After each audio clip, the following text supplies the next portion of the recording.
Morning प्यारे बच्चों, जैसा कि आप लोगों को पता है हम ग्लिसरीन और ग्लिसरॉल पढ़ रहे थे।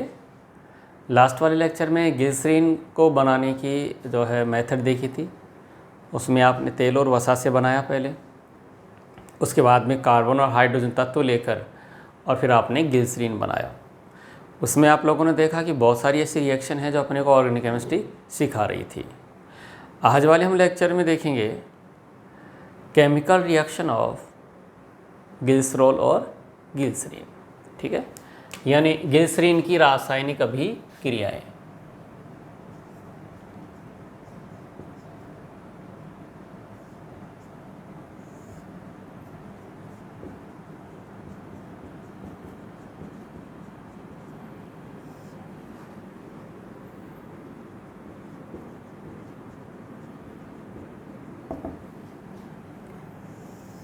यस, ये एनसीईआरटी में नहीं है, लेकिन आपको इधर उधर ज़रूर मिलती हैं और अपने को कॉन्फिडेंस भी दिलाती हैं जब क्वेश्चन होता है। तो यहाँ पहली जो रिएक्शन है वो आ रही है ऑक्जेलिक एसिड के साथ, विथ ऑक्जेलिक एसिड।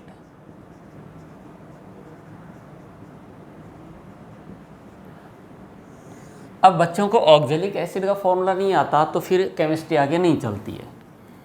बच्चों, ऑक्जेलिक एसिड होता है COOH और यहाँ COOH, इथेन डाइओइक एसिड। ठीक है, इसकी जो रिएक्शन है वो डिपेंड करती है टेम्परेचर पर। ठीक है, जो ग्लिसरीन है उसकी ऑक्जेलिक एसिड के साथ जो रिएक्शन हो रही है उसका प्रोडक्ट क्या बनेगा, ये टेम्परेचर पर डिपेंड करता है। तो पहले हम देखते हैं 110 डिग्री सेल्सियस ताप पर। यस, अगर इस टेम्परेचर पर देखते हैं तो देखिए आपके पास ये ग्लिसरीन है। ठीक बात, क्या है ये? ग्लिसरीन। इसकी रिएक्शन आप करवाना चाहते हैं ऑक्जेलिक एसिड के साथ, HOCO। अब ऑक्जेलिक एसिड कैसा होता है तो ज़रूरत के अनुसार इसकी डिज़ाइन बना के रख सकते हो आप लोग। टेम्परेचर आपने रखा है 110 डिग्री सेल्सियस। जब 110 पर इन दोनों की रिएक्शन करवाते हैं तो यहाँ से H और यहाँ से OH चला जाता है। ये कह सकते हैं यहाँ से H2O गया। H2O के जाने से ये बन गया। अब इसमें कुछ ज़्यादा चेंज है ही नहीं, बस इसको हटाना है, इन दोनों को यहाँ से कनेक्ट करना है और प्रोडक्ट बनाना है। यहाँ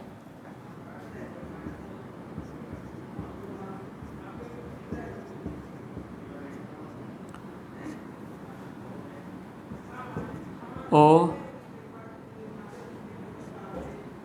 ऐसे नहीं सर, ये तो नीचे था ऊपर कैसे चला गया। ठीक है, इससे कोई फर्क नहीं पड़ता। ये लो, आपका मन है वैसे लिख देते हैं, ये बनेगा। पर ये इस रिएक्शन का फाइनल प्रोडक्ट नहीं होता है। ये फिर गर्म होता है 110 पर और यहाँ से इसमें CO2 चली जाती है। क्या चली जाती है? CO2। CO2 जाने से ये बन जाता है CH2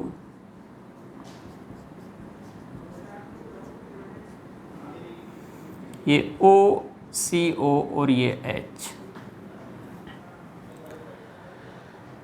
इसी टेम्परेचर पर अब यहाँ H2O है तो इसका हाइड्रोलाइसिस हो जाता है।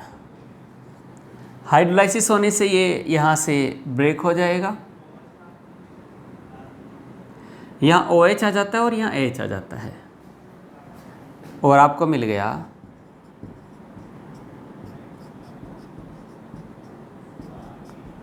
ओह, वापस से मिल गया कौन? ग्लिसरीन। Glycerine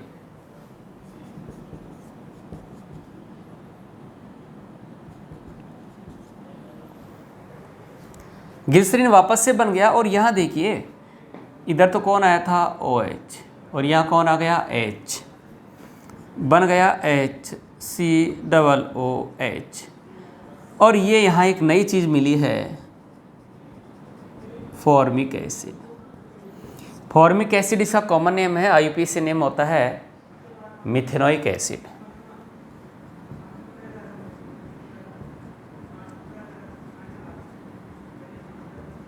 yes. तो कुल मिला के जब भी आप को पूछा जाए क्या कि ग्लिसरीन या ग्लिसरॉल को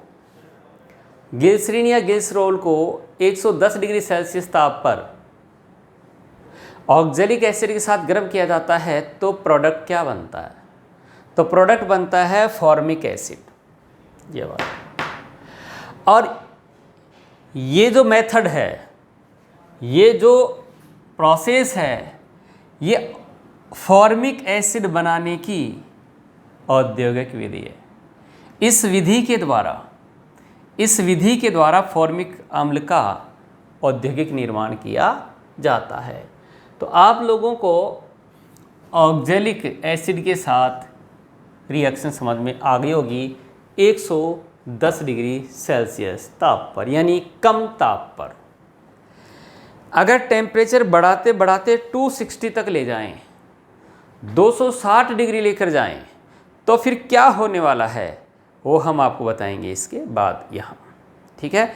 तो अब रिएक्शन लेंगे हम ग्लिसरीन की ऑक्जेलिक एसिड के साथ 260 डिग्री सेल्सियस पर, ठीक है। टेम्परेचर बढ़ाकर कितना हो गया 260, समझ गए? यस। तो 110 के बाद में लेते हैं 260।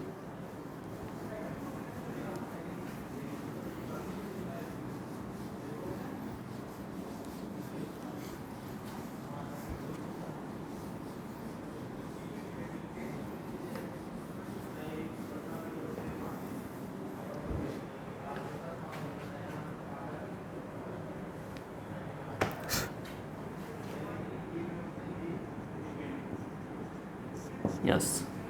देखिए अपने पास ग्लिसरीन होता है, रिएक्शन किसकी करवा रहे हो आप? ग्लिसरीन की। किसके साथ? ऑक्जेलिक एसिड के साथ।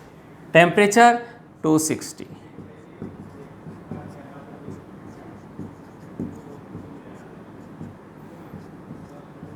यस। जब टेम्परेचर ज़्यादा है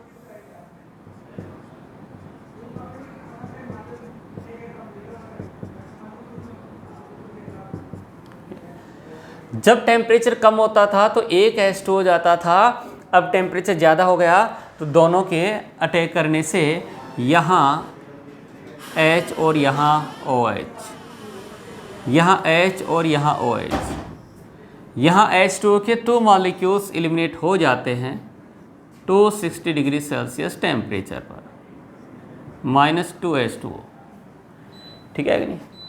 अब देखिए आप, ये हो गया CH2 CH CH2OH, यहाँ ऑक्सीजन है, यहाँ ऑक्सीजन है, और double bond O, double bond O, ये हो गया।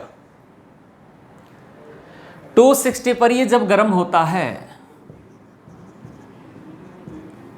तो यहाँ से अब CO2 चली जाती है और यहाँ से और CO2 चली जाती है। जाने से यहाँ क्या आ गया? CH2 डबल बॉन्ड CH2 और ये OH, -2H2। बात में आ गई? यस। तो ये जो कंपाउंड बना है इसमें देखो ये एलिल है, बचपन में बताया था। OH आ गया तो ये बन जाएगा allyl alcohol. Yes, allyl alcohol. तो अब समझ में आ गया होगा कि जब आप लोग ग्लिसरीन की ऑक्जेलिक एसिड के साथ 110 डिग्री सेल्सियस पर करवाते हैं तो फॉर्मिक अम्ल औद्योगिक मात्रा में बनता है, और जब आप 260 डिग्री सेल्सियस पर उसे एक साथ रिएक्शन करवाते हैं तो फिर आपको एलाइल अल्कोहल प्रोडक्ट मिलता है। ठीक है जी। तो ये रिएक्शन थी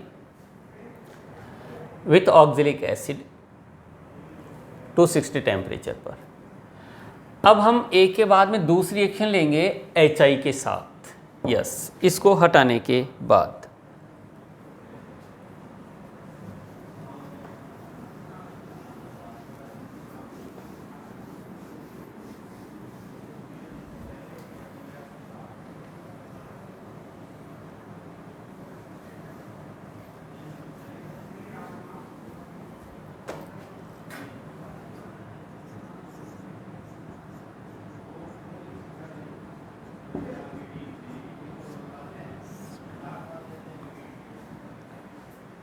HI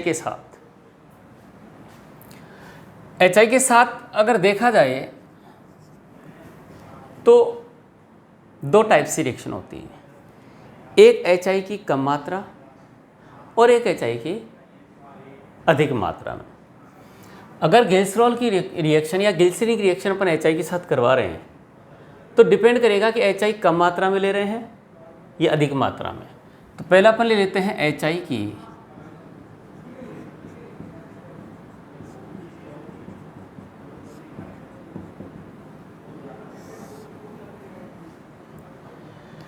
HI की कम मात्रा की बात करें तो देखो आप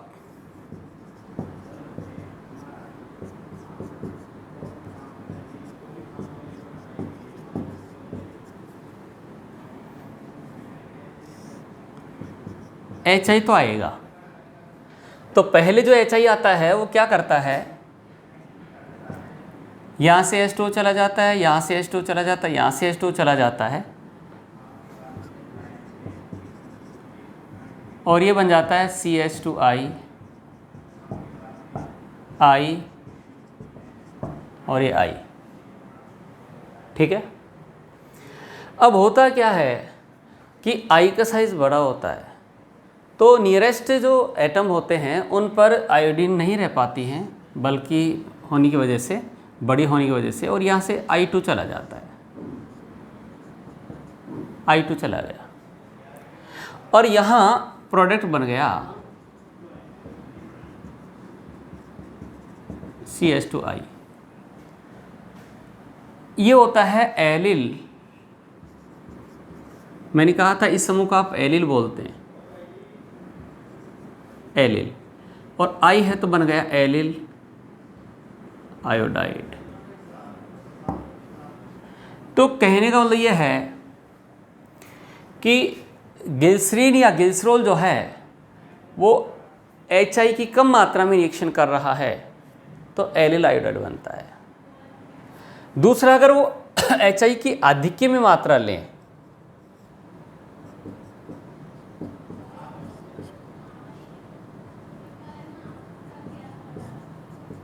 अधिक मात्रा यानी कि आधिक्य, अगर आधिक्य की बात करें तो देखो पहले रिएक्शन तो जो कम मात्रा में है वो तो होनी है भाई। आप HI का आधिक्य ले रहे हैं तो जो कम मात्रा में रिएक्शन होनी है वो तो होगी। फिर आगे क्या होगा तो देखिए, पहले ये जो है अगर अधिक मात्रा में लिया है तो पहले रिएक्शन तो वही होने वाली है, OH क्या लेंगे HI, और यहाँ से क्या निकल जाएगा 3H2O। कहानी वो क्यों ही आएगी, यहाँ I आ गया। I का साइज बड़ा है, नियरेस्ट कार्बन से I2 हट जाएगा, हट गया, CH2 डबल बॉन्ड CH2I बन गया। ये तो होना ही होना है। अब मुझे पता है HI और है, HI और है तो भैया इस डबल बॉन्ड पर HI का योग होगा, और योग होने से यहाँ पर आएगा I और यहाँ पर आएगा H, तो ये बन जाएगा CH3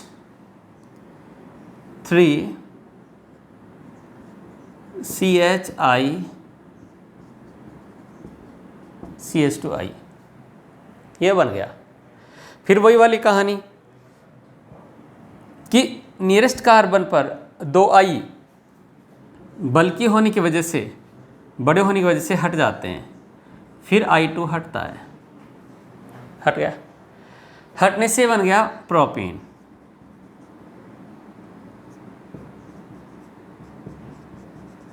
अब मुझे पता है HI तो आधिक्य में है, आधिक्य में है तो फिर से एडिशन होगा HI का, HI का एडिशन होगा तो H यहाँ आएगा और I यहाँ आएगा।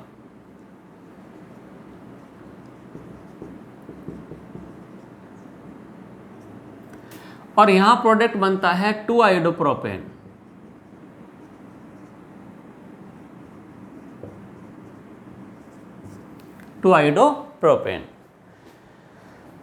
तो जब आप ग्लिसरीन की या ग्लिसरॉल की रिएक्शन HI की कम मात्रा में करवाते हैं तो आपको प्रोडक्ट मिलता है ये वाला एलिल आयोडाइड, ये। और जब HI की आधिक्य में विक्रिया करवाई जाती है तो आपको प्रोडक्ट मिलता है 2-आयोडोप्रोपेन। अब रिएक्शन तो पूछेगा नहीं कि साहब रिएक्शन लिखो, आपको प्रोडक्ट ही पूछेगा कि कम मात्रा में मेजर प्रोडक्ट क्या है और अधिक मात्रा में मेजर प्रोडक्ट क्या है। तो ये अपने को पता होना चाहिए। HI के साथ कंप्लीट हुई। 2 के बाद में देखेंगे रिएक्शन नंबर 3। ठीक, यस।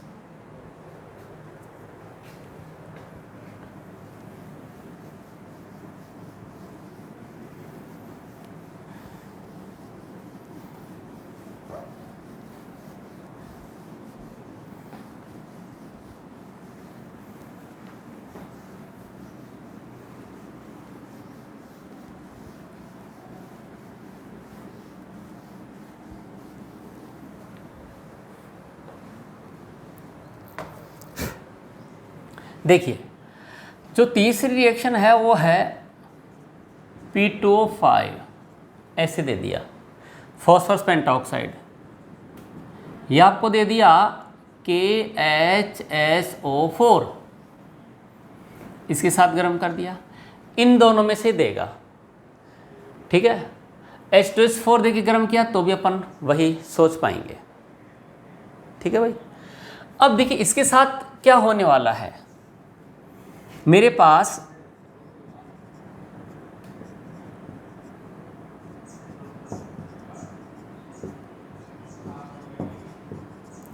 ये ग्लिसरीन है,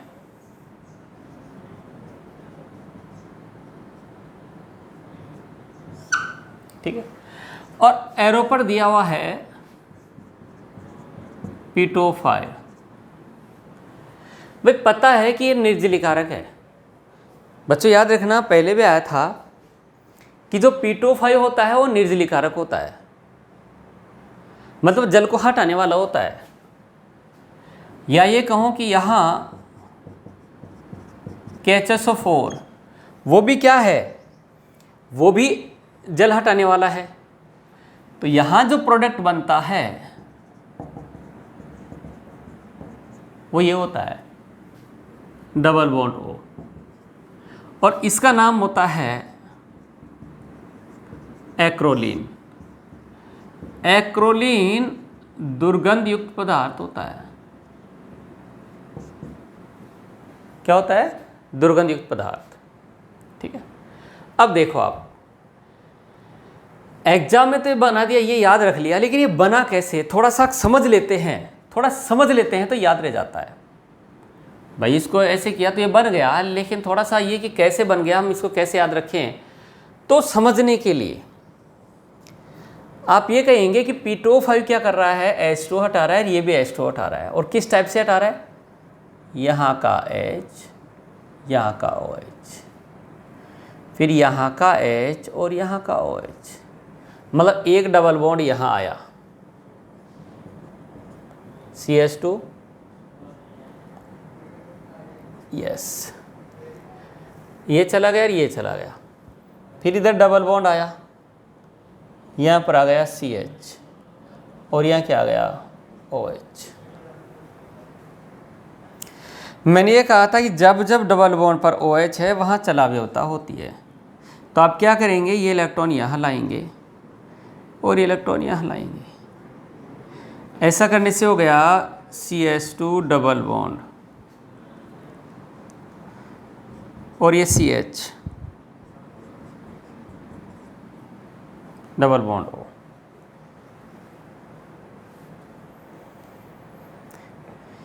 ये इलेक्ट्रॉन यहाँ आया और ये यहाँ गया, यहाँ जाने से H हो गया और ये इस तरीके से हो गया। और इसी को आप क्या बोलते हैं, इसी को आप एक्रोलीन बोलते हैं। तो कुल मिला के ये है कि आपको अगर ग्लिसरीन या ग्लिसरॉल दे रखा है और इसके साथ इसको गर्म किया जा रहा है तो आपको एक्रोलीन मिलेगा। एक्रोलीन अपने आप में एक दुर्गंध युक्त पदार्थ होता है। क्लियर? यस। इसके बाद देखिए, हम जो ग्लिसरीन या ग्लिसरॉल है उसकी PCl5 के साथ भी रिएक्शन करवा सकते हैं। देखते हैं कैसे होती है।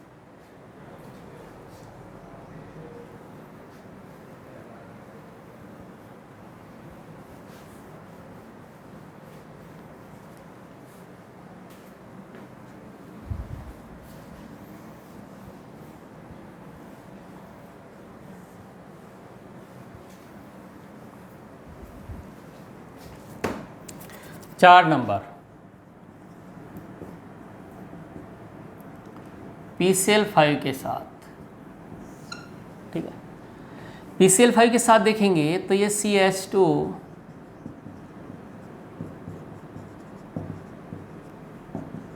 ये हो गया ग्लिसरीन,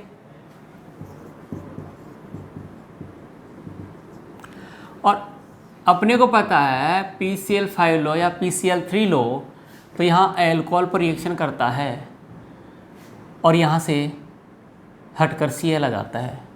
ये आपको मैकेनिज्म सहित बता दिया है। और डिजाइन ऐसे बनाते थे, PCl3 इधर Cl और इधर Cl, ऐसे समझाते थे। फिर ये कहते थे POCl3 चला गया, ये उधर चला गया और यहाँ पर क्या आ गया, Cl। तो तीनों जगह रिएक्शन होगी तो यहाँ का जो प्रोडक्ट बनेगा वो ये बनेगा। यस, ये बन जाएगा इसका प्रोडक्ट। समझ में आ रहा होगा। तो इस टाइप से ये PCl5 के साथ या PCl3 के साथ में ऐसी रिएक्शन हो जाती है। ठीक है। इसके बाद देखिए आप ऑक्सीकरण।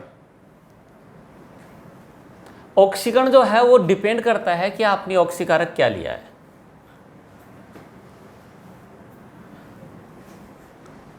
जो ऑक्सीकरण है वो डिपेंड करता है, ऑक्सीकरण जो है वो डिपेंड करता है कि आपने ऑक्सीकारक क्या लिया है। 5 नंबर है ऑक्सीकरण। यस, और वो किस पर डिपेंड करता है, ऑक्सीकारक पर। जैसे देखिए आप, पहला HNO3 द्वारा। यस, अब देखिए HNO3 जो है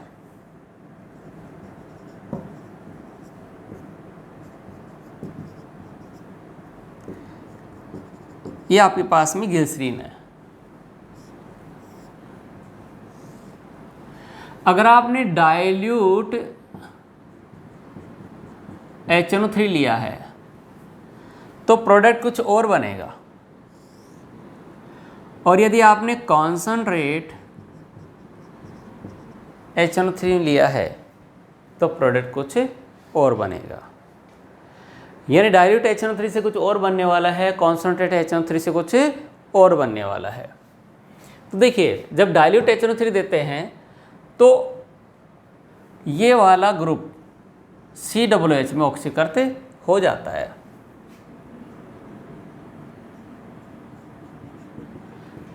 बाकी वैसा का वैसा ही रहता है।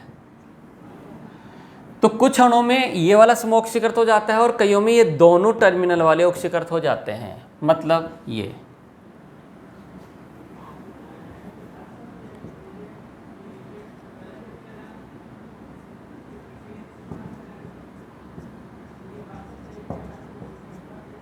सॉरी COOH ये हो गया। ठीक है, इसका नाम होता है गिल्सरिक एसिड, और ये होता है टार्ट्रोनिक एसिड। यस, ये होता है गिल्सरिक एसिड और वो होता है टार्ट्रोनिक एसिड। ये डाइल्यूट HNO3 से बनता है।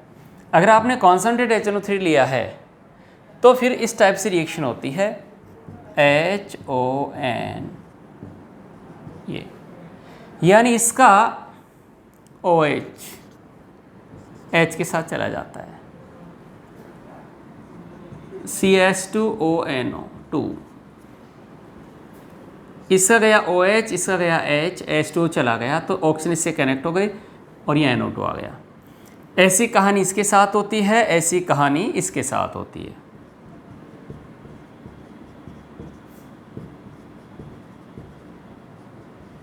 यस, और इसका नाम होता है ट्राइनाइट्रो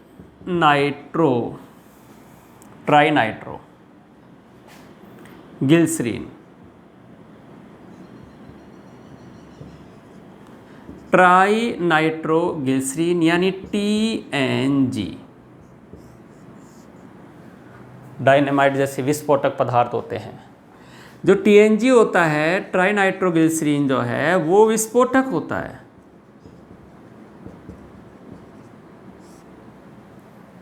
क्या होता है बच्चों? विस्फोटक। तो यहाँ से अपने को ये पता होना चाहिए कि भाई जो TNG है वो कब बनता है, जब ग्लिसरीन की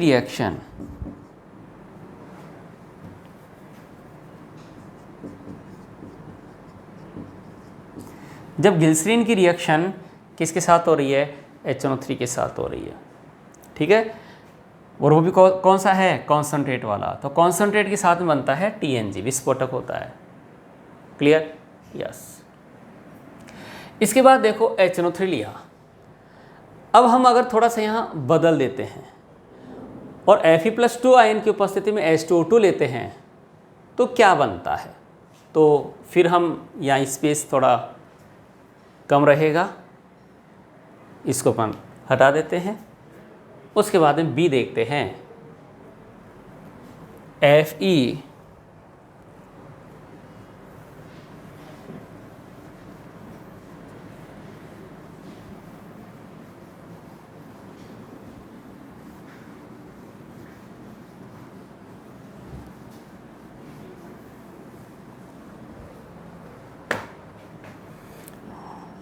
तो HNO3 से समझ में आ गया। अब आप लेते हैं Fe+2 H2O2, इसके द्वारा ऑक्सीकरण कर रहे हैं। तो जब इसके द्वारा आप ऑक्सीकरण कर रहे होते हैं, देखो आप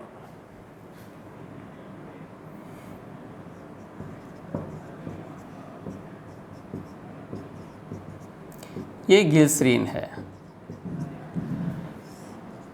यहाँ दिया हुआ है Fe+2 H2O2 ऑक्सीकारक। तो होता क्या है कि ये या तो इस समूह को ऑक्सीकरण कर देता है या फिर कुछ अणुओं में इसको करता है, कुछ अणुओं में इसको ऑक्सीकरण कर देता है। और वो कहाँ तक करता है? देखिए, एल्कोहल के ऑक्सीकरण से एल्डिहाइड से कार्बोक्सिलिक एसिड बनते हैं, तो इस एल्कोहल को वो एल्डिहाइड तक ही ऑक्सीकृत करता है।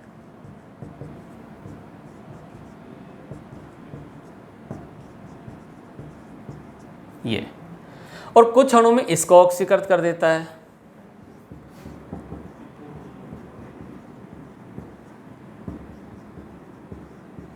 यस, तो इसका जो नाम है वो देखिए, यहाँ OH होते ही ग्लिसरीन होता है, ग्लिसरीन का ये एल्डिहाइड, तो इसको ग्लिसरैल्डिहाइड कहते हैं।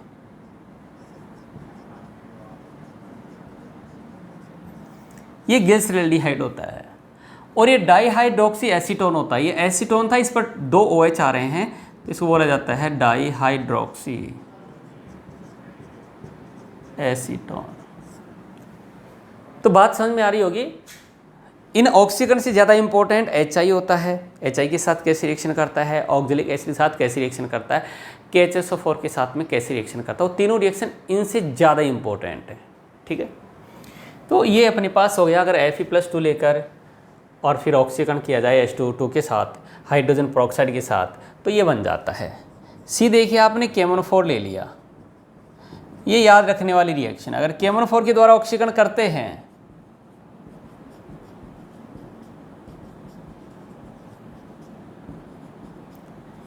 आप KMnO4 लेकर ऑक्सीकरण करते हैं, तो यहाँ आपको डायरेक्ट प्रोडक्ट याद रखना है, ऑक्जेलिक एसिड मिलता है। यस, क्या बनता है? Oxalic acid. बात समझ में आ गई होगी। तो इस टाइप से अपने पास क्या है, रिएक्शन कंप्लीट हुई है ग्लिसरीन की। ठीक है, तो कल वाले लेक्चर में अपन ने स्टार्ट किया था ग्लिसरीन के बनाने की, ग्लिसरॉल के बनाने की रासायनिक अभिक्रियाएं, और आज अपन ने देखा है लेक्चर नंबर 32 में कि ग्लिसरीन की रासायनिक अभिक्रियाएं कैसे होती हैं, HI के साथ कैसे हुई, ऑक्जेलिक एसिड के साथ कैसे हो रही है, अलग अलग मात्राएं हैं, अलग अलग टेम्परेचर लेने से अलग अलग बन रहा है, कि HSO4 P2O5 के साथ में जो है अलग प्रोडक्ट बन रहा है जिसको आप एक्रोलीन बोलते हैं, दुर्गंधयुक्त पदार्थ होता है। फिर ये ऑक्सीकरण है थोड़ा सा। तो शुरू वाले तीनों रिएक्शन ज़्यादा इम्पोर्टेंट है और ये भी थोड़ा बहुत ध्यान होना चाहिए। ठीक है, तो ये एल्कोहल वाले सदस्य ख़त्म हो गए हैं। पहले अपन ने हेलोजन वाले सदस्य ख़त्म किए थे, क्लोरोफॉर्म और CCl4, फ्रियोन, ये सब। उसके बाद में एल्कोहल वाले में डाईहाइड्रोक्सी ख़त्म किया था, इथाइलिन ग्लाइकोल, और फिर अपन ने ग्लिसरीन ख़त्म कर दिया, ट्राईहाइड्रोक्सी एल्कोहल जो है। अब अपन लेंगे ईथर। ठीक है, और ईथर में भी लेंगे, ईथर का जो सदस्य है, जो व्यक्तिगत सदस्य है जिसका अपने को अध्ययन करना है, वो है डाईएथिल ईथर। तो अब जो अपने पास आ रहा है वो है डाईएथिल ईथर।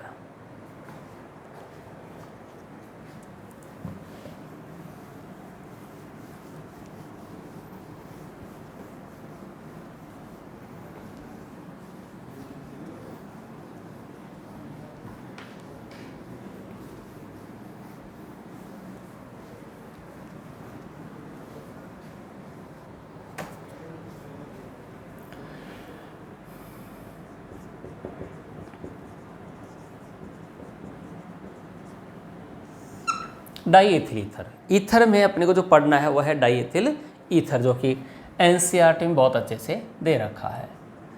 C2H5O, C2H5, ये होता है डाईएथिल ईथर।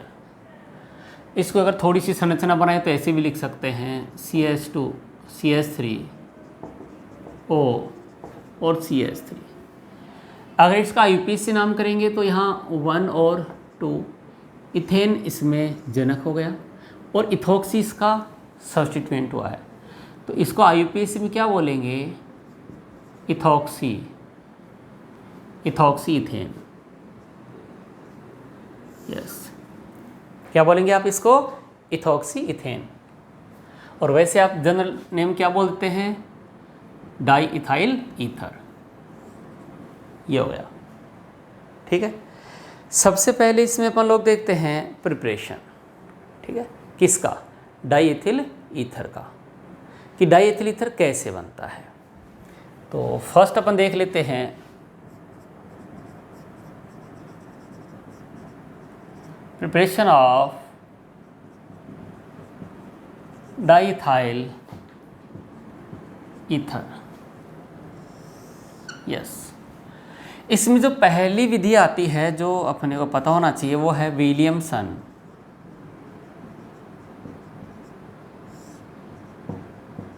सतत ईथरीकरण या ईथर संश्लेषण। इसमें सतत कंटिन्यूस वर्ड आ रहा है, सतत शब्द आ रहा है, मतलब लगातार ईथर का निर्माण हो रहा है। कैसे होता है? देखो बच्चों, जब आप इथेनॉल लेते हैं, इथेनॉल, और इथेनॉल को आप कॉन्सेंट्रेट H2SO4 के साथ 140 डिग्री सेल्सियस पर गर्म कर रहे होते हैं, तो इसके 2 मॉलिक्यूल काम में आते हैं और आपको डाईएथिल ईथर मिल जाता है। तो ये जो है ये विलियमसन सतत ईथरीकरण है। अब इसके लिए सतत वर्ड क्यों आ रहा है? तो देखो इसमें होता क्या है कि पहले देखो क्या हो रहा है, ये एल्कोहल है, सबसे पहले ये H2SO4 के साथ रिएक्शन करता है। किसके साथ रिएक्शन करता है? H2SO4 के साथ, डायरेक्ट भी लिख सकते हो, H2SO4 के साथ। और ये टेम्परेचर बढ़ाते बढ़ाते पहले अपन लेते हैं 100 डिग्री सेल्सियस। 100 डिग्री सेल्सियस पर ये H इसको देता है, यहाँ से H2 हटता है और ये बन जाता है, ये यहाँ से चला जाता है, एक H यहाँ से, ये बनता है C2H5 एथिल हाइड्रोजन सल्फेट। क्योंकि यहाँ से एक हाइड्रोजन चली गई, यहाँ से OH, इसका नाम होता है एथिल हाइड्रोजन सल्फेट।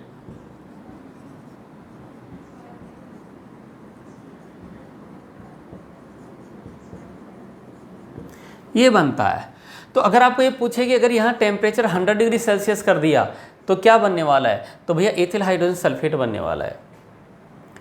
अब देखो आप, एथिल हाइड्रोजन सल्फेट आगे फिर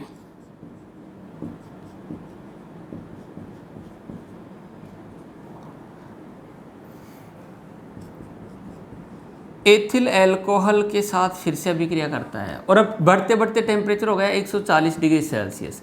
अगर 140 से कम है तो यही मिलेगा अपने को, ये आगे वाली रिएक्शन नहीं होगी। इसमें क्या होता है, ये वाला H यहाँ आ जाता है और इस ऑक्सीजन पर एक इथाइल था, दूसरा इथाइल और आ जाता है,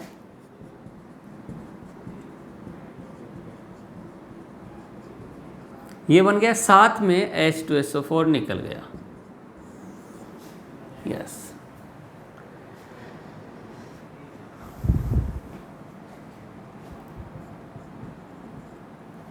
यहाँ से OH और यहाँ से H2 हटाया, ठीक है, आप यहाँ भी लिख सकते हो H2। तो इस रिएक्शन को सतत इथरीकरण क्यों कहा है? इसमें होता क्या है कि हम गोल पेंदे के फ्लास्क में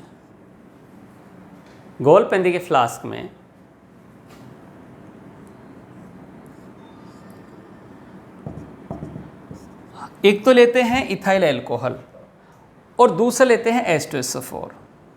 इन दोनों को लेकर और फिर इन दोनों को लेकर इसमें गर्म करते हैं। गर्म करने से क्या होता है कि जो ईथर बनता है वो इधर आता रहता है। अब हम ये देख रहे हैं कि इसमें दो चीज़ें कंज्यूम हो रही हैं, काम में आ रही हैं, एक तो इथाइल अल्कोहल, एक H2SO4। रिएक्शन इस रास्ते से गई और जाकर ये बने, मतलब ईथर बन गया और H2SO4 अपने को वापस मिल गया। H2SO4 अपने को वापस मिल गया। इसका मतलब क्या है कि इसमें लगातार आप क्या मिलाते रहो, इसमें लगातार आप C2H5OH मिलाते रहो तो लगातार डाइथिल ईथर बनता रहेगा, आपको बार बार H2SO4 नहीं लेना पड़ेगा। ऐसा इस रिएक्शन को देखकर लग रहा है, इसलिए इसके लिए नाम क्या पड़ गया, विलियमसन साइंटिस्ट था, उसने कहा इसमें लगातार ईथर प्राप्त हो रहा है, सतत इथरीकरण बोला गया। लेकिन प्रैक्टिकली ऐसा पॉसिबल नहीं है। प्रैक्टिकली पॉसिबल इसलिए नहीं है क्योंकि यहाँ पर देखिए H2O निकलता है और जो H2O निकल रहा है वो इसी में रह रहा है। वो H2SO4 क्या करता है, H2O निकल रहा है, वो H2O क्या कर रहा है, इस H2SO4 को डाइल्यूट कर रहा है। इस रिएक्शन में बाय प्रोडक्ट में क्या निकल रहा है, H2O, और H2O क्या कर रहा है, H2O इस पात्र में उपस्थित, इस गोल पेंदे के फ्लास्क में उपस्थित H2SO4 को तनु कर देता है और तनु H2SO4 फिर काम नहीं कर पाता है क्योंकि यहाँ पर क्या चाहिए, कॉन्सनट्रेट H2SO4। तो अब आप लोगों की कहानी समझ में आ गई होगी कि नाम भले विलियमसन सतत इथरीकरण है लेकिन इसमें लगातार कॉन्सनट्रेट H2SO4 भी अपने को लेना पड़ेगा, मतलब एक अंतराल के बाद में H2SO4 लेना ही पड़ेगा। क्यों? क्योंकि बनने वाला H2O H2SO4 को तनु कर देता है और उसकी क्रियाशीलता गिर जाती है। ठीक है, इसका मतलब यहाँ पर देखिए, अब एक जो आपको कंपटीशन में याद रखने वाली बात है वो ये है, याद रखने वाली बात यह है कि अगर आप इथाइल अल्कोहल लेते हैं और इथाइल अल्कोहल को आप कॉन्सनट्रेट H2SO4, कॉन्सनट्रेट यानी सांद्र H2SO4, कॉन्सनट्रेट H2SO4। ये ध्यान रखना भाई, कॉम्पिटिशन में इसकी जरूरत पड़ती है। अगर आपने 100 डिग्री सेल्सियस लिया है प्रोडक्ट कुछ और बनेगा, 140 डिग्री सेल्सियस लिया है और कुछ बनेगा, 170 डिग्री सेल्सियस लिया है या 160 भी लिया है, ठीक है, तो भी इस रास्ते से जाना है। 100 डिग्री सेल्सियस पर बनता है ethyl hydrogen sulphate, C2H5HSO4 ethyl hydrogen sulphate. 140 लेते हैं तो die ethyl ether, C2H5O C2H5। और अगर 170 लेते हैं तो मैं आपको पहले बता चुका हूँ विलोपन अभिक्रियाओं में यहाँ इथीन का निर्माण होता है, यहाँ बनती है इथीन, यहाँ डाई इथाइल